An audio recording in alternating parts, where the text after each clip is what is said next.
today's video magbinisaya sa una sa tanan ay magandam sa taog kamyas or iba nga gikan sa atong silingan. Joke pero gipangayo ni nako sa pong silingan. Pag-andam po di ay o brown sugar or central. So una natong buhaton jud no, ato sang hugasan og tarong ang atong mga iba or kamyas. Kahuman ako hugas ani kay ato din ni siyang kuan og mga tumoy-tumoy. Kanya gihiwa ko ni siya og gadmang. Purpose lang ani kay para dali ra siya mahumok or malata inigluto og para sad mabawasan ang iyang pagkaasi. Ato din ni siya humulan or isok nato sa tubig for at least 2 hours. Pagkahuman sa 2 hours kay ato din ni siyang pug-on. Unya ato day gapon ni siyang hugasan og duha ka beses. Sinya, make sure sa duha ka beses na paghugas kay wala na ni siya tubig. Dili na ni nato siya butangan og tubig sa pagluto kay ang pagluto ani dapat wala siya liquid. Mismong ang central na ang magsilbi niya na liquid. So after na ko mahugasan ni og duha ka beses kay mao na ni ang last nga paghugas niya, gi-make sure na ko man napuga na ni siya tarong og wala na ni siya tubig. Isa kong nagagamit ang measuring cup ato ni siyang sukdon kung pila ka cups. Unya sa atong pagsukod kay nakakuan ta og 3 cups na kamyas. So ang akong ibutang nga central or brown sugar kay 2 and 1/2 cups. Dili lang nato siya i-ratio na 1:1 kay basin masubraan pud siya katam. So kahuman ako day butang og central or brown sugar sa atong kamyas kay ato sa deni siyang haluon or i-mix usa nato siyang itak-ang. Nya naa na jud ka sa atong tumatuma sa atong recipe no. Sa pagluto ani kita ason jud nimo imong pasensya kay medyo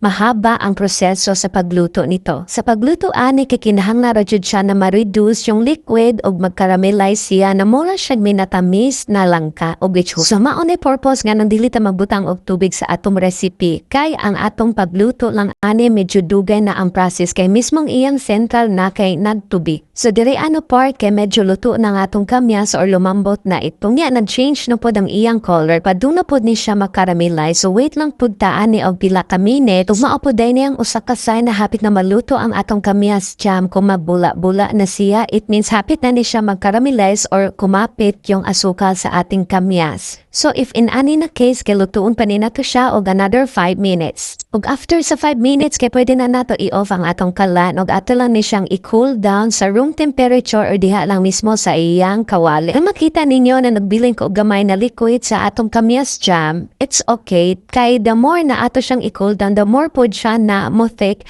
na as in mura na jud siya jam. So after 20 minutes sa pagpabugnaw, kay pwede na nato siya ibalhin sa atong jar or sudlanan. Og syempre maglain po data sa gamay na panaksan para sa atong taste test. Unya pwede po din nimo siya ibutang sa chiller, unya imo lang siyang i-stock. Pwede ni siya up to 1 month. Sumao na ni ang atong recipe, kamyas jam or iba jam. O diba na juday purpose ang